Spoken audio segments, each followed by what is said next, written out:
इस system undergoes a cyclic process in which it absorbs Q1 heat and gives out Q2 heat. ठीक है, एक cyclic process है, एक हीट इंजन है और Q1 हीट एब्जॉर्ब कर रहा है और Q2 हीट वो रिजेक्ट कर दे रहा है। तो हम इस तरह से बनाते थे सिचुएशन कि मान लिया ये सोर्स है T1 टेम्परेचर का, ये सिंक है T2 टेम्परेचर का।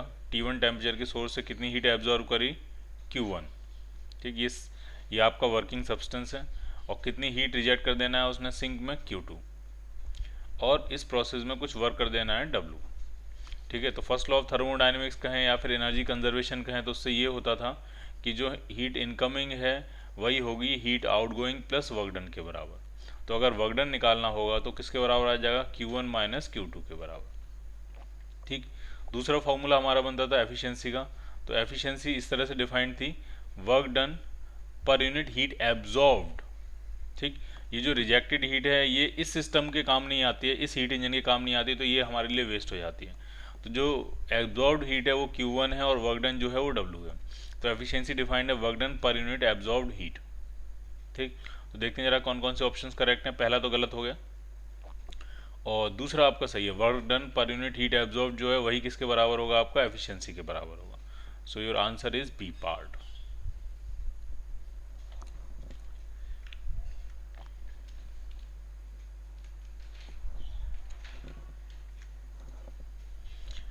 An ideal heat engine is opening between 227 degree Celsius and 127 degree Celsius. ठीक है, ओपनिंग की जगह ऑपरेटिंग होना चाहिए यहाँ पे। सोर्स का टेम्परेचर 227 है, यानी T1 जो होगा हायर जो टेम्परेचर होगा वो 227 है। 227 का मतलब हो गया ये 500 केल्विन। और जो लोअर टेम्परेचर है, सिंक का टेम्परेचर है वो 127 है। 127 का मतलब हो गया ये 400 केल्विन। ठीक है, इसके बीच में ये एक हीट इंजन है वो ऑपरेट हो रहा है। कितनी हीट एब्जॉर्ब कर रहा है यहाँ से? तो वो Q1 होती है या डेल्टा Q1 होती है, वो आपको दिए 10⁴ जूल हीट जो है उसने एब्जॉर्ब करी।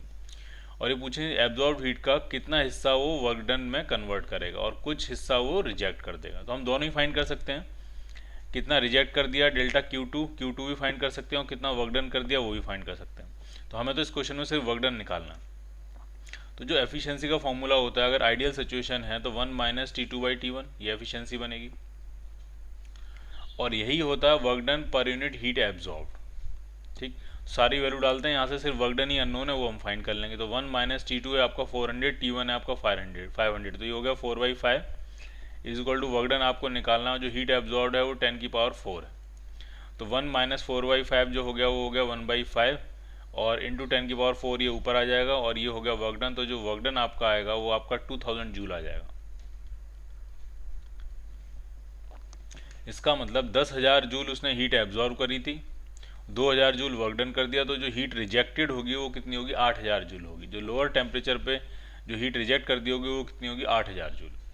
ठीक, अगर इसकी एफिशिएंसी पूछी जाती तो 1 माइनस T2/T1, 1 माइनस 4/5 मतलब 1/5। एफिशिएंसी 1/5 है यानी 0.2 है। अगर परसेंटेज में निकालना हो तो एफिशिएंसी आपकी हो जाएगी 20%। 20% एफिशिएंट इंजन है ये।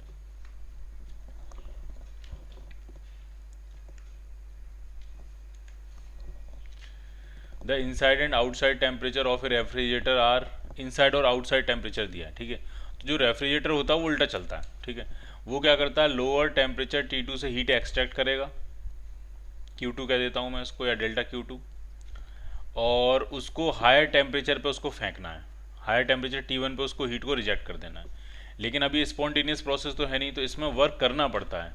ठीक है, हमें एक्सटर्नल एजेंट को वर्क करना पड़ेगा, तो वो इलेक्ट्रिक मोटर होती है जो वर्क करती है। तो आपने W वर्क कर दिया और कितनी हीट रिजेक्ट कर दी? Q1।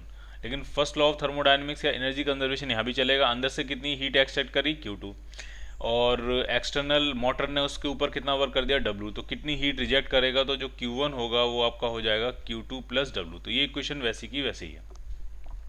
ठीक, तो देखते हैं क्या कह रहे हैं। इनसाइड और आउटसाइड का टेम्परेचर दिया है। इनसाइड का दिया 273, मतलब इनसाइड का जो टेम्परेचर हुआ वो आपका हुआ 273 केल्विन है, केल्विन में ही दे दिया है, तो 273 केल्विन।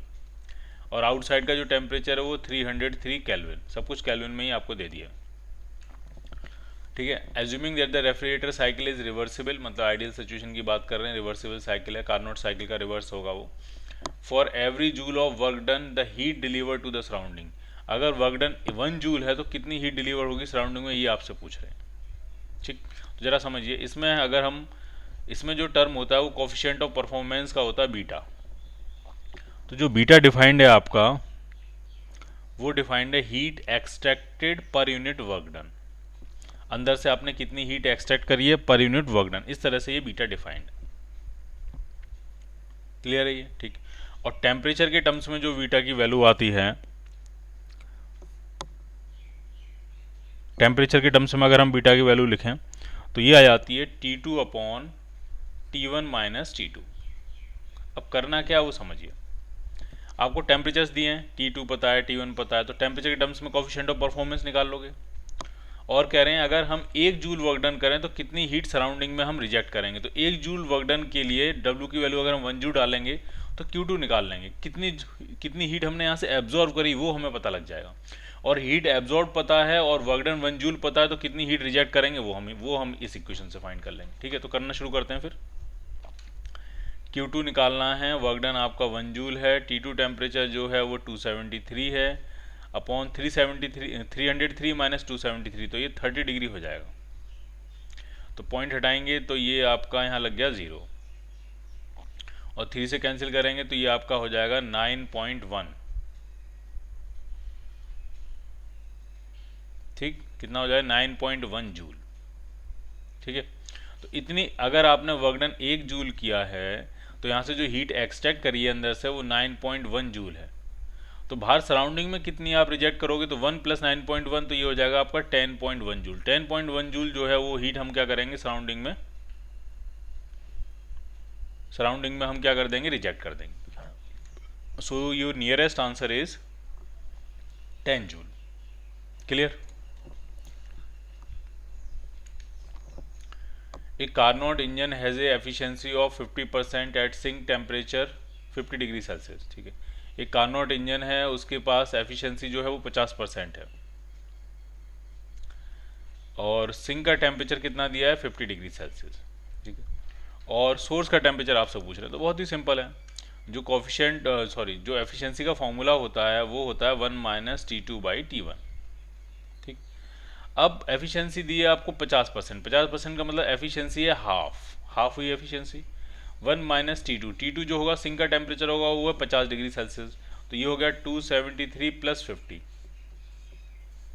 अपॉन किसका टेम्परेचर आपको निकालना है, सोर्स का टेम्परेचर निकालना है, मतलब T1 निकालना है। तो अगर इस पूरे को इधर ले आए तो ये आपका आ जाएगा 50 ऐड कर देते हैं इसमें,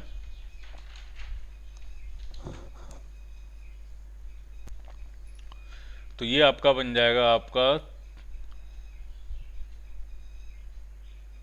323 upon T1 is equal to, इसको हम इधर ले आए हैं और ये 1 माइनस हाफ, तो ये हाफ बचेगा। तो ये T1 जो आपका आ रहा है वो आपका आ रहा है 646 केल्विन, और अगर इसको डिग्री सेल्सियस में कन्वर्ट करना है तो 273 हमको क्या कर देना होगा, इसमें से माइनस कर देना होगा। तो ये कितना बचेगा, 3 यहाँ बच जाएगा, और 14 तो 7 यहाँ बच जाएगा, और यहाँ बचेगा 5, तो ये 373 डिग्री सेल्सियस जो होगा वो सोर्स का टेम्परेचर होगा। So your answer is D part. ठीक है, अगला क्वेश्चन करते हैं। एक Carnot engine is made to work between 200 degree Celsius and 0 degree Celsius first, and then between 0 degree Celsius and minus 200 degree Celsius second. The ratio, efficiency का ratio पूछ रहे हैं। ठीक है, तो पहले केस में सोर्स का टेम्परेचर था 200 का मतलब हो गया 200 प्लस 273, दैट इज 473 केल्विन, और सिंक का टेम्परेचर था 0 डिग्री सेल्सियस मतलब 273 केल्विन। तो इसमें एफिशिएंसी जो थी वो ईटा1 थी, जरा ईटा1 ही निकाल लेते हैं। तो 1 माइनस T2 बाई T1, तो ये आपका हो जाएगा T1, अगर हम एलसीएम ले लेंगे तो ये आ जाएगा T1 minus T2 by T1।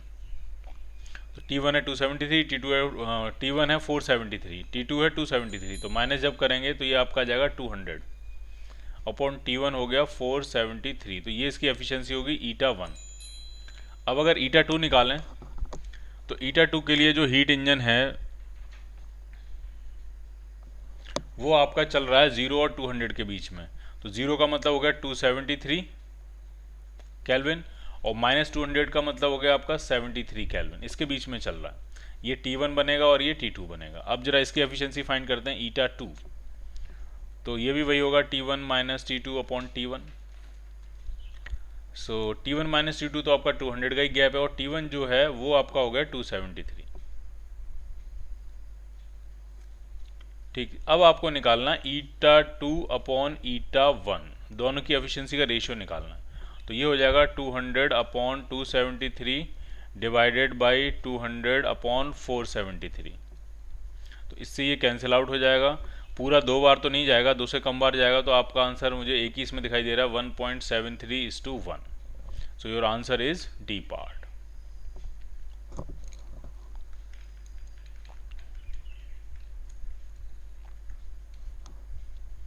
If a Carnot engine functions at source temperature 127 degree Celsius and sink temperature 87 degree Celsius, what is its efficiency? Efficiency पूछ रहे हैं, बहुत ही सिंपल है। सोर्स का टेम्परेचर 127 है, 127 का मतलब हुआ ये 127 प्लस 273, तो ये हो जाएगा 400 डिग्री 400 केल्विन। और सिंक का टेम्परेचर 87 है, तो जरा देखते हैं 273 प्लस 87, तो ये कितना हो जाएगा आपका 360 केल्विन। ठीक, एफिशिएंसी पूछ रहे हैं, तो 1 minus T2 by T1, 360 upon 400। Cancel करेंगे इसको, 4 से कैंसिल करेंगे 10 टाइम्स, और ये 4 से कैंसिल हो जाएगा 9 times. 1 minus 9/10 is equal to 1/10। 1/10 को परसेंटेज में लिखेंगे तो ये 10% हो जाएगा। तो इस हीट इंजन की एफिशिएंसी होगी 10%। ए part, A Carnot engine which with its cold body at 70 degree Celsius has 50% efficiency. Lower temperature जो है, सिंक का टेम्परेचर 17 है, 50% उसकी एफिशिएंसी है। अब कह रहे हैं temperature of the hot body, मतलब सोर्स का टेम्परेचर अगर हम 145 डिग्री सेल्सियस से बढ़ा दें तो नई एफिशिएंसी कितनी हो जाएगी। तो देखिए कैसे करेंगे इसको। सबसे पहले हम सोर्स का टेम्परेचर निकालेंगे कितना है। सिंक का टेम्परेचर शुरुआत में दिया है 17 डिग्री सेल्सियस, 17 का मतलब हो गया 273 प्लस 17, तो ये हो जाएगा 290 केल्विन। और एफिशिएंसी 50% है, एफिशिएंसी जो है वो हाफ है। तो सबसे पहले इसी को सेटल करके T1 निकालते हैं, तो half is equal to 1 minus T2 by T1।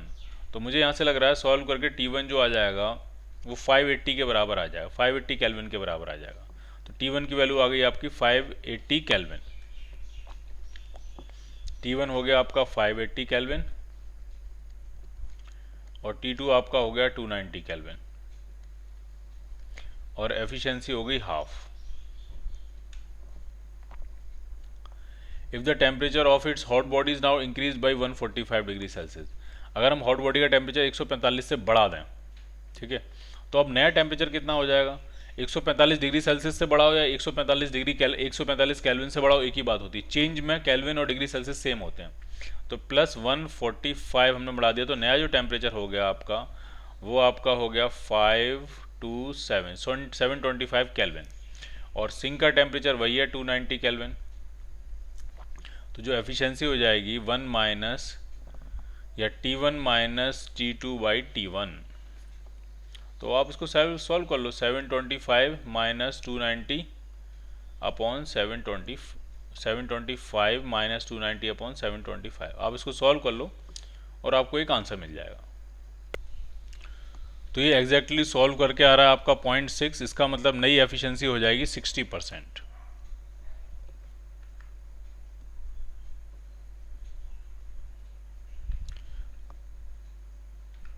So your answer is 60%.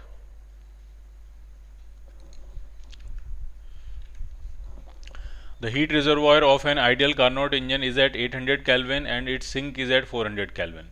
The amount of heat taken in it in 1 second to produce useful mechanical work at a rate of 750 joule. ठीक है, समझना ये आपको कि source का temperature आपको T1 तो दिया है आपको 800 केल्विन, और T2 जो सिंक का टेम्परेचर है वो दिया आपको 400 केल्विन। तो यहाँ से हम एफिशिएंसी निकाल सकते हैं। तो जो एफिशिएंसी आ जाएगी 1 माइनस T2 बाई T1, तो ये हाफ आ जाएगी। एफिशिएंसी आपकी आ गई हाफ, यानी 50% एफिशिएंसी है, यानी जितनी हीट एब्जॉर्व करेगा उसका 50% ही वर्क करेगा, 50% ही यूजफुल मैकेनिकल वर्क करेगा। ठीक, तो अगर वो वर्क करने का उसका रेट जो है वो 750 जूल पर सेकेंड के रेट से अगर वो वर्क कर रहा है, तो एनर्जी कितनी एब्जॉर्ब कर रहा होगा, तो 1500 जूल पर सेकंड के रेट से एनर्जी एब्जॉर्ब कर रहा होगा। एकदम प्लेन कॉमन सेंस है। जब 50% एफिशिएंसी है तो अगर 100 जूल एब्जॉर्ब करेगा तो 50 जूल वर्क करेगा, तो जब 1500 जूल एब्जॉर्ब करेगा तभी तो 750 जूल वर्क कर पाएगा। तो 750 जूल पर सेकंड के रेट से वर्क कर रहा है, तो एनर्जी एब्जॉर्ब करने का जो रेट होगा वो होगा 1500 joule per second. So your answer is C part. For which combination of temperatures the efficiency of Carnot engine is highest. पूछ रहे हैं इसमें किस कॉम्बिनेशन के लिए एफिशिएंसी हाईएस्ट होगी, तो निकाल लेते हैं। एफिशिएंसी का फॉर्मूला जो हो रहा है वो हो रहा है T1 minus T2 upon T1। ठीक, अब इसमें इंपॉर्टेंट बात ये है इस क्वेश्चन में कि ऊपर है T1 माइनस T2, इसका मतलब उनका डिफरेंस, और चार ऑप्शन में डिफरेंस सब में 20 केल्विन का है। 80 60 100 80 60 40 40 20, यानी डिफरेंस ऊपर वाला जो टर्म है वो चारों ऑप्शन में सेम है। अब डिवाइड कर रहे हो आप हायर टेम्परेचर से, तो जिसमें हायर टेम्परेचर सबसे कम होगा उसकी एफिशिएंसी सबसे ज़्यादा होगी। तो सबसे कम हायर टेम्परेचर यहाँ है 40 केल्विन, तो इसकी एफिशिएंसी सबसे ज़्यादा होगी। तो सबसे ज़्यादा एफिशिएंसी होगी, अगर मैं ऑर्डर लिखूँ तो सबसे ज़्यादा एफिशिएंसी होगी डी पार्ट की, उससे कम एफिशिएंसी होगी आपकी सी पार्ट की, उससे कम एफिशिएंसी होगी ए पार्ट की, और सबसे कम एफिशिएंसी होगी बी पार्ट की। Clear. Entropy of a system is related to, entropy जो है वो किस चीज़ से रिलेटेड होता है, तो वो जो डिसऑर्डर्ड मोशन है उससे रिलेटेड होती है entropy. So your answer is a part.